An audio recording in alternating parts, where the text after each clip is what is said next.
नमस्कार, ऐसे news channel पर एक बार फिर से आप सभी का स्वागत है। दर्शकों, संत रामपाल जी महाराज जी के सानिध्य में दिव्य धर्म दिवस के इस पावन अवसर पर सतलोक आश्रम धौलपुरी में आध्यात्मिक प्रदर्शनी का भी आयोजन किया गया है। तो इस आध्यात्मिक प्रदर्शनी में क्या क्या दर्शाया गया है, हम आपको दिखाने की कोशिश करते हैं। प्रदर्शनी के अंदर प्रवेश कर चुके हैं। हमारे साथ एक गाइड सेवादार है, हम उनसे प्रदर्शनी को समझने की कोशिश करेंगे। नमस्ते। सत साहेब। आपका नाम? नीलम। हम आपसे इस प्रदर्शनी के बारे में समझना चाहते हैं। तो सबसे पहले आपके दिमाग में सवाल उठ रहा होगा कि ये कार्यक्रम क्या है और ये क्यों हो रहा है। तो ये कार्यक्रम कुछ और नहीं पर दिव्य धर्म यज्ञ दिवस है। इसका मतलब ये है कि परमात्मा कबीर साहिब जी जो है वो धरती पर 600 साल पहले इस धरती पर आए थे और उन्होंने पूरी काशी नगरी में उन्होंने भंडारा रखा था। इसीलिए उस दिन को याद करते हुए हमने ये कार्यक्रम रखा है। 3 दिन का भंडारा होगा, इधर भी अखंड पाठ होता है, इसलिए इसको बोलते हैं हम दिव्य धर्म यज्ञ दिवस होता है। तो चलिए अगले बैनर की ओर चलते, मैं आपको समझाती हूँ। यहाँ पर आप देख सकते हो, सतयुग में सत सुकृत का टेरा, त्रेता नाम मुनिंदर मेरा, द्वापर में करुणा में कहा है, कलयुग नाम कबीर धरा है। इस वाणी का मतलब ये है कि अपने शास्त्रों के अनुसार ऐसा लिखा गया है कि जो पूर्ण ब्रह्म, जो पूर्ण भगवान जो है वो हर 4 युगों में धरती पर अवतार करते हैं। और कबीर साहिब जी हर 4 युगों में धरती पर आते थे और अपने शिष्यों को सच्चा मार्ग, सच्ची भक्ति दिखाते थे। तो उन्होंने सतयुग में वो सुकृत नाम जी से आए थे, फिर उसके बाद वो त्रेता में मुनिंदर नाम जी से आए थे, उसके बाद करुणामय और फिर कबीर साहिब जी के नाम से आए थे। मतलब आपका कहना है कि कलयुग में कबीर साहब पूर्ण परमेश्वर जो है वो कबीर नाम से आए हैं। जी। दीदी, इस बैनर में एक छोटा बच्चा दिखाई दे रहा है एक दंपत्ति के साथ, तो इसमें क्या दर्शाया गया है?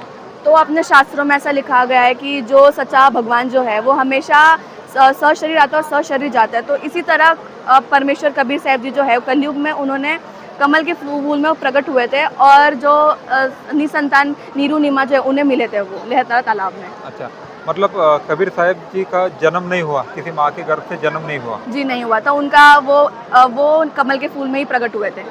तो परमेश्वर सशरीर शरीर पृथ्वी पर आते हैं, इसका प्रमाण हमारे धर्म ग्रंथों में मिलता है? जी मिलता है जरूर। अच्छा, ठीक है। आप हमें बताइए, यहाँ पे जो कटआउट्स लगे हुए हैं तो इससे क्या दर्शाना चाहते हैं आप? तो जैसे कि आप देख सकते हैं, इनका नाम शेख तकी है। इन्होंने ये झूठी चिट्ठी लिखी थी ताकि ये परमेश्वर कबीर साहब जी को बदनाम कर सके। आखिर आप जो बोल रहे हैं कबीर परमेश्वर को बदनाम करने पे तुले हुए थे, तो क्यों बदनाम करना चाहते थे वो कबीर साहब को? क्योंकि परमेश्वर कबीर साहब जी का जो ज्ञान था वो जन जन लोगों के पास पहुंच रहा था और लोग उनको जुड़ रहे थे और उनकी सद्भक्ति अपना रहे थे। वही इन्हें बहुत ईर्ष्या हो रही थी और वो ये सब कुछ उन्हें नहीं सही लग रहा था, इसीलिए बदनाम करने के लिए उन्होंने झूठी चिट्ठी लिखी थी। अच्छा, ठीक है। यहाँ पे आप देख सकते हो, ये जो आप देख रहे हैं इनका नाम सिकंदर लोधी है और ये शेख तकी है। तो इन्होंने सिकंदर लोधी जो है वो परमेश्वर कबीर साहब जी के शिष्य हुआ करते थे। तो उन्हें लगा कि परमेश्वर कबीर साहब जी ने भंडारा रखा, उन्हें आमंत्रण करने के लिए उन्होंने चिट्ठी भेजी है। तो यहाँ पे ये दृश्य दिखाया जा रहा है कि शेख तकी उन्हें निमंत्रण पढ़ के सुना रहे हैं। अच्छा, ठीक है, इस कटआउट में आप देख सकते हो। तो ये जो आप चिट्ठियाँ देख रहे हो, तो शेख तकी ने जो ये षड्यंत्र रचा था, उन्होंने जितनी भी चिट्ठियाँ, झूठी चिट्ठियाँ थी वो 18 लाख साधु संतों को भेजी थी और ये धीरे धीरे पूरे काशी नगरी में फैल चुकी थी। और फिर ये जो आप देख रहे हो, इनका नाम रविदास जी है, जो कि परमेश्वर कबीर साहब जी के शिष्य थे। तो उन्होंने देखा कि कोई तो भी कबीर साहब के गुरु जी के नाम से कोई झूठी चिट्ठियाँ बेच दे रहे हैं। फिर उन्हें जब पता चला कि झूठी चिट्ठी आ रही है, तो उन्होंने कबीर परमेश्वर जी से कहा कि आपके नाम से झूठी चिट्ठी का आमंत्रण पूरे काशी नगरी में फैल रही है। तो जैसे कि आप इस कटआउट में देख सकते हो, ये जो है इनका नाम, ये केशव बंजारा है और ये परमेश्वर कबीर साहब जी का ही दूसरा रूप था। उनका पहला रूप जो था वो कुटिया में उन्होंने अपने आप को बंद कर रखा था और जब उन्हें पता चला कि भंडारा होने वाला है, उन्होंने सतलोक से 9 लाख बैल और 1 लाख सेवादार के साथ बना बनाया हुआ भोजन सतलोक से पृथ्वी में लेके आए थे भंडारे के लिए। यहाँ पे आप देख सकते हो, यहाँ पे घड़े रखे हुए हैं और स्वयं सतलोक से पानी आ रहा था और मटकी भर रहे थे यहाँ पे पानी। तो जैसे कि आप देख सकते हो, 18 लाख साधु संतों को उन्होंने आमंत्रण किया था और यहाँ पे भंडारा चल रहा है, जहाँ पे सब लोग भंडारा कर रहे हैं और यहाँ पे ये 1 लाख जो सेवादार है वहाँ पे भंडारा परोस रहे हैं। तो यहाँ पे इस बैनर में ये दिखाया गया है। भंडारे के बाद केशव बंजारा हर सभी को एक सोने का मोहर और दोहर दे रहे थे और राशन पानी जैसे कि चावल आटा वो भी दे रहे थे। हमने अब तक देखा है कि कबीर भंडारा शुरू हो चुका है और कबीर साहब जो दूसरे रूप जो है केशव बंजारा, उन्होंने अपने भोजन के बाद हर भोजन करने वाले को एक सोने की मोहर और दौर दे रहे हैं। अब हम आगे समझेंगे।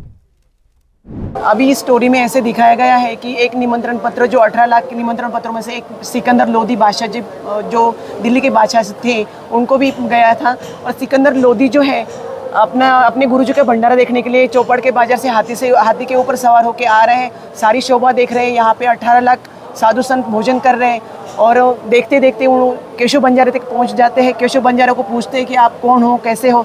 उन्होंने बताया कि मैं कबीर साहब जी का बचपन का दोस्त हूँ, पगड़ी बदल दोस्त हूँ और उनका मुझे मैसेज आया था कि छोटा सा भंडारा करना है, तो मैं उनकी सेवा में उपस्थित हुआ हूँ।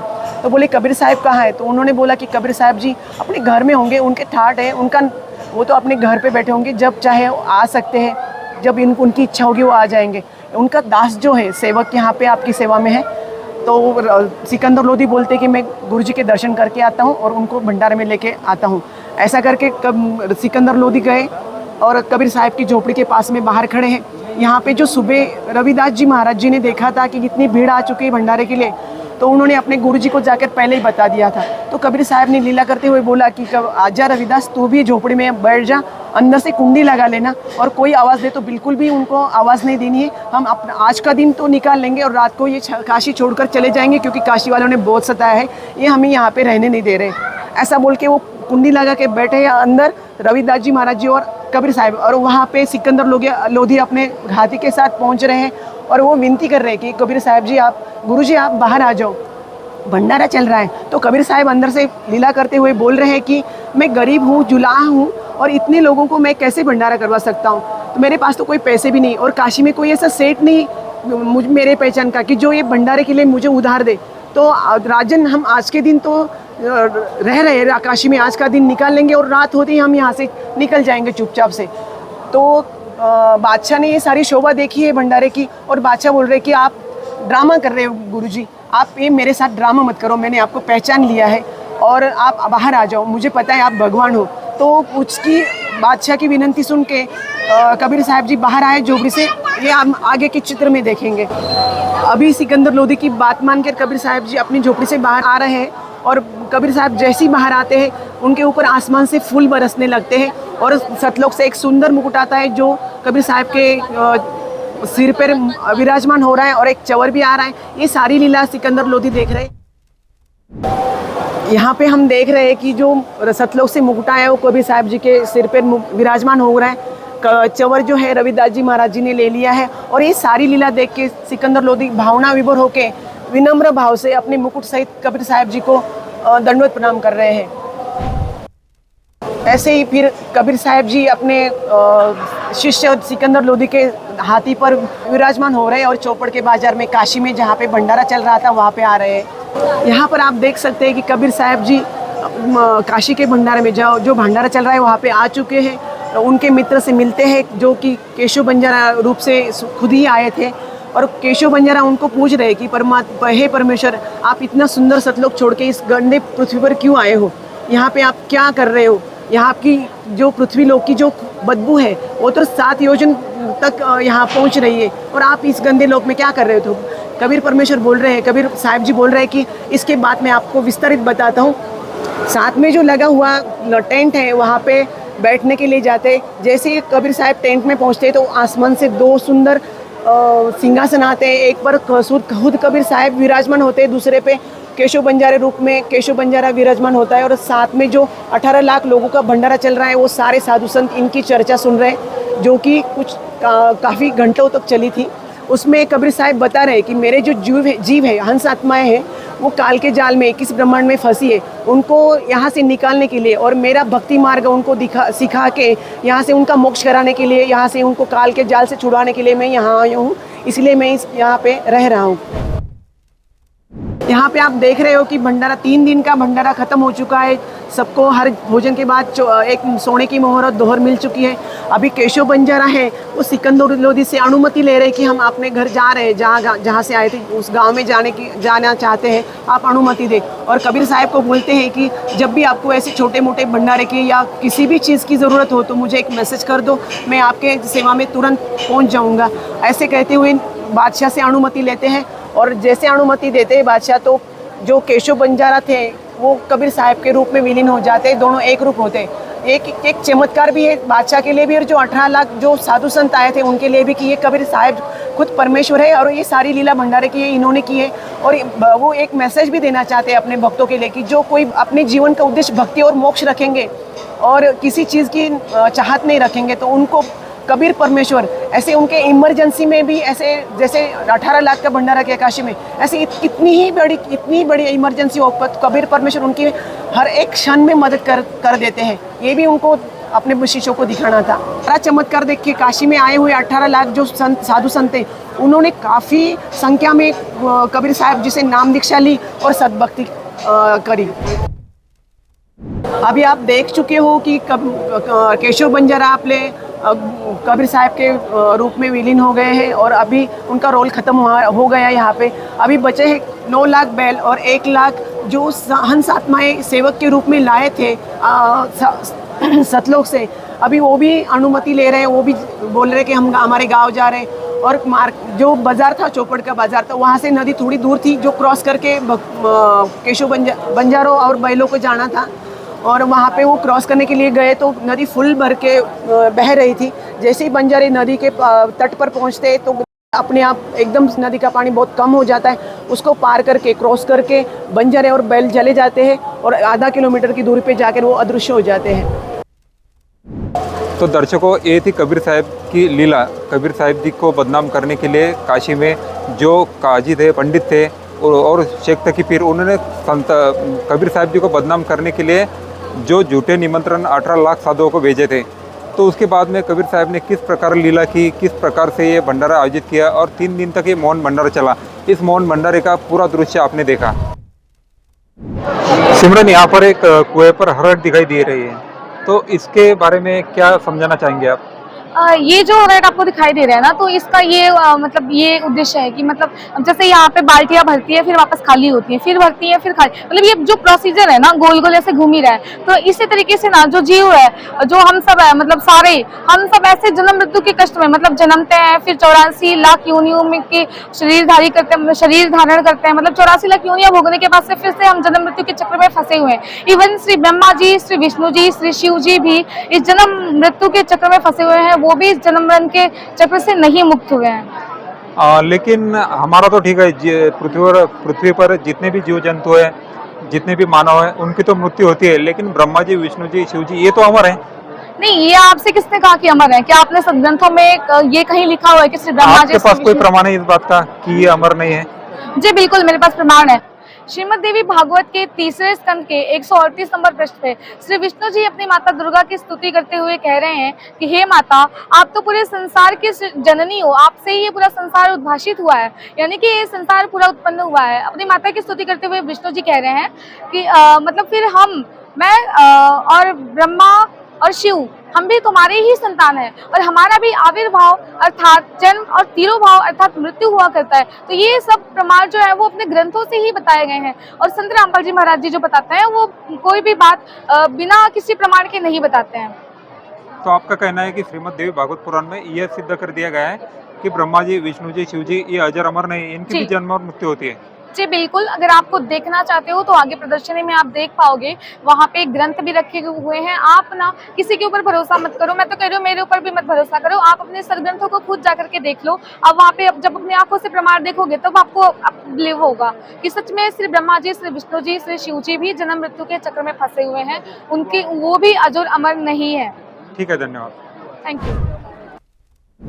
दर्शकों, हाल ही में हरियाणा, पंजाब, उत्तर प्रदेश में जो बाढ़ आई थी, तो जो किसानों के खेत पूरे पानी से भर गए थे, तो संत रामपाल जी महाराज जी ने अन्नपूर्णा मुहिम के तहत, आप यहाँ पर देख सकते हैं इस बैनर में दर्शाया गया है, तो उनको 8 इंच पाइप 10,000 फीट से 5,000 फीट से लेकर 50,000 फीट तक हर गांव की ज़रूरत देखकर संत रामपाल जी महाराज जी ने उन्हें 8 इंच पाइप, साथ ही साथ मोटर, स्टार्टर, ये सभी जो ज़रूरती चीज़ें होती है संत रामपाल जी महाराज जी ने उन किसानों को प्रोवाइड करवाई। और उसके बाद में उनके जो खेत है उनका पानी निकाल दिया गया। उसके बाद में संत रामपाल जी महाराज जी का जो सराहनीय कार्य है, संत रामपाल जी महाराज किसानों के मसीहा हैं, तो जो महम की जो 24वीं खाप पंचायत है उन्होंने महम 24 चौबूतरे पर संत रामपाल जी महाराज जी को मानवता रक्षक सम्मान से सम्मानित किया। ये एक ऐतिहासिक सम्मान है जो आज तक किसी को नहीं मिला। आप देख सकते हैं यहाँ पर एक बहुत बड़ा बैनर लगा हुआ है जिस पर संत रामपाल जी महाराज का फोटो भी लगा है। संत रामपाल जी महाराज अपने शिष्यों से कह रहे हैं कि मैं अपने शिष्यों को सर्व सुख और पूर्ण मोक्ष देने का वचन देता हूँ, यदि वो भक्ति मर्यादा में रहकर भक्ति करते हैं तो। संत रामपाल जी महाराज पूरे विश्व में एकलौते ऐसे संत हैं जो छाती ठोककर ये कह रहे हैं। आज तक ऐसा वादा किसी भी संत ने अपने शिष्यों से नहीं किया है। इस बैनर में आप देख सकते हैं संत रामपाल जी महाराज जी के कुछ मुख्य उद्देश्य है वो यहाँ पर लिखे हैं। विश्व को सद्भक्ति देकर मोक्ष प्रदान करना, समाज से पाखंडवाद को खत्म करना, युवाओं में नैतिक और आध्यात्मिक जागृति लाना, समाज से दहेज रूपी कुरीति को जड़ से खत्म करना, समाज से हर प्रकार के नशे को दूर करना, समाज में शांति और भाईचारा स्थापित करना, समाज से जो जाति पाति का भेदभाव है वो मिटाना और भ्रष्टाचार को जड़ से खत्म करना। ये संत रामपाल जी महाराज जी के मुख्य उद्देश्य हैं। इस प्रदर्शनी में आप देख सकते हैं एक सेक्शन बनाया गया है। जो भी भक्तजन यहाँ पर प्रदर्शनी देखने के लिए आते हैं तो उनके मन में संत रामपाल जी महाराज जी के ज्ञान को लेकर अगर कोई शंका रहती है तो यहाँ पर जो संत रामपाल जी महाराज जी के शिष्य बैठे वो उस धर्म ग्रंथों के अनुसार उनकी शंकाओं का समाधान यहाँ पर करते हैं। संत रामपाल जी महाराज हर सत्संग में जो बातें बताते हैं वो सदग्रंथों से प्रमाणित बताते हैं। तो यहाँ पर आप देख सकते हैं सभी धर्म ग्रंथ यहाँ पर रखे गए। जिन भी श्रद्धालुओं के मन में संत रामपाल जी महाराज जो ज्ञान देते हैं उसके बारे में अगर कोई डाउट रहता है तो उनके डाउट यहाँ पर ये सेवादार सदग्रंथों में से क्लियर करते हैं। आप देख सकते हैं कितनी बड़ी संख्या में यहाँ पर सेवादार बैठे हैं और जो भक्तगण यहाँ पर आए हैं वो भी यहाँ पर बैठे हुए हैं। आप देख सकते हैं आध्यात्मिक प्रदर्शनी में एक कितनी छोटी बच्चे है, अभी तो इनकी खेलने कूदने की उम्र है, लेकिन संत रामपाल जी महाराज जी से के ज्ञान से प्रभावित होकर वो आप देख सकते हैं कि एक बुजुर्ग व्यक्ति को वो संत रामपाल जी महाराज जी का ज्ञान समझाने की कोशिश कर रही है। तो दर्शकों अभी हम पहुँचे आध्यात्मिक प्रदर्शनी के बीचों बीच। आप यहाँ पर देख सकते हैं कि कितने सारे धर्म ग्रंथ यहाँ पर रखे गए। तो एक सेवादार यहाँ पर खड़े, उनसे हम जानेंगे कि आखिरकार ये धर्म ग्रंथ यहाँ पर क्यों रखे गए। नमस्कार सर। नमस्ते जी।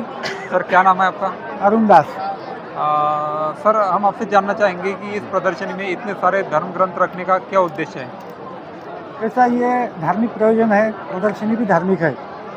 तो बाकी जितने भी संप्रदाय है वो लोग जो भक्ति बताते हैं वो शास्त्रों के अनुसार या प्रमाण दिखा के नहीं कराते हैं। वो संत रामपाल जी महाराज का एकमेव आश्रम पूरे हिंदुस्तान में, ऐसे 12 आश्रम है, तो सभी आश्रमों में ये प्रक्रिया होती है कि वो जो भी भक्ति बताएंगे वो शास्त्र अनुकूल बताते हैं। तो फिर शास्त्र को दिखाना ज़रूरी हो जाता है।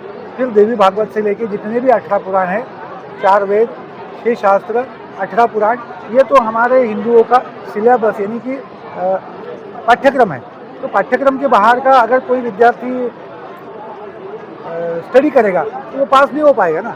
यानी कि आपका कहना है कि संत रामपाल जी महाराज जो भी गीता, वेद, पुराण इसके अकॉर्डिंग ज्ञान बताते हैं। जी जी जी। लेकिन ठीक है, इस प्रदर्शनी में हमने देखा कि यहाँ पर मुस्लिम समाज का कुरान शरीफ भी है, बाइबल भी है, साथ ही साथ गुरु ग्रंथ साहिब भी रखा गया है। बराबर। तो इसका क्या ताल्लुकात है? बिल्कुल बिल्कुल।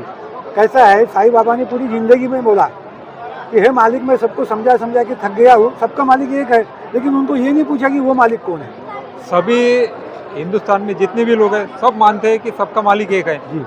लेकिन जब बारी आती है अपनों पे तो बोलते हैं कि हमारा मालिक तो वो है। बराबर। नहीं, क्या होता है, जिनको बाकी शास्त्रों का या बाकी धर्मों का अभ्यास नहीं होता वो ये कहते हैं कि भाई हमारा भगवान, हमारे शास्त्र, हमारे वेद, यही सब बड़े हैं। उनके धर्म ग्रंथों के बारे में, कुरान शरीफ के बारे में, बाइबल के बारे में, गुरु ग्रंथ के साहिब में बारे में जी संत रामपाल जी महाराज क्या बताते हैं? जी, गुरु ग्रंथ साहब ने बताया है पेज नंबर 721 पे, हक्का कबीर करीम तो बेअब परवरदिगार, वो दुनिया का जो मालिक है ये धानक रूप रहा करता, ये उन्होंने समझाने की कोशिश की है। जैसा इसमें कहा है वैसा आयत नंबर 52 से 59 तक उसमें भी कहा है कि जो कबीर भगवान है वो खबीरा है, कबीरा है, खबीरा है, कबीरन है, खबीरन है। तो ये इसमें भी लिखा है। और जो जेविश बाइबल है क्रिश्चियनों का ओल्ड टेस्टामेंट में, उसमें भी लिखा है कि वो अलमाइटी गॉड कबीर है। तो ये सारे ग्रंथों में ये कैसा है कि हमको दूसरे शास्त्रों का अभ्यास रहेगा और हम परिपूर्ण रहेंगे। क्या गीता और वेदों में भी लिखा है कबीर साहब भगवान है? गीता जी में तो लिखा है कवि पुराणम अनुशासितारम, इतना ही है कि वो कवि को हम कवि समझ रहे हैं। अच्छा। वो वास्तव में वो कबीर है, क्योंकि दासबोध में लिखा है कबीर हरि अंतरिक्ष प्रबुद्ध पिप्पलायना द्रुमिल चमस कर भंजना, यानी जितने भी नव नारायण है वो नवनाथों के अवतार है। तो उसमें आदि नारायण, पहला नारायण जो है वो कबीर नारायण है, और ये किसी को पता ही नहीं। दर्शकों, संत रामपाल जी महाराज जी ने जो अन्नपूर्णा मुहिम चलाई है उसके बारे में इस प्रदर्शनी में कुछ दर्शाया गया है। तो एक गाइड सेवादार हमसे जुड़ चुके हैं, उनसे हम इस मुहिम के बारे में जानेंगे। नमस्ते सत्ता जी। आप हमें बताइए कि अन्नपूर्णा मुहिम के बारे में इस प्रदर्शनी में क्या दर्शाया गया है? अन्नपूर्णा मुहिम के बारे में इस प्रदर्शनी में बताया गया है कि रोटी, कपड़ा, शिक्षा और मकान हर गरीब को कभी देगा कबीर भगवान। ये हमारे गुरुजी का नारा है। कलयुग में सतयुग लाया जाएगा और हर गरीब को, कोई भी यहाँ पे गरीब नहीं रहना चाहिए, कोई भूखा नहीं रहना चाहिए, और जिनके घर में कोई कमाने वाला नहीं उनको परमात्मा हर महीने राशन जब तक है तब तक देंगे, जब तक कि वहाँ पे उनके परिवार में कोई कमाने वाला न हो जाए। इसी प्रकार आगे हमारे अन्नपूर्णा मुहिम में बताया जा रहा है कि गरीबी में कई बच्चों के पास तन ढकने के लिए कपड़े नहीं होते, या फिर बुजुर्ग और महिलाएं लाचार महिलाएं रहती, उनको ठंडी गर्मी की मार सहनी पड़ती है, तो उनके लिए भी परमात्मा कपड़ों की भी व्यवस्था देते हैं और साथ में बच्चों को स्कूल ड्रेस भी प्रदान करते हैं।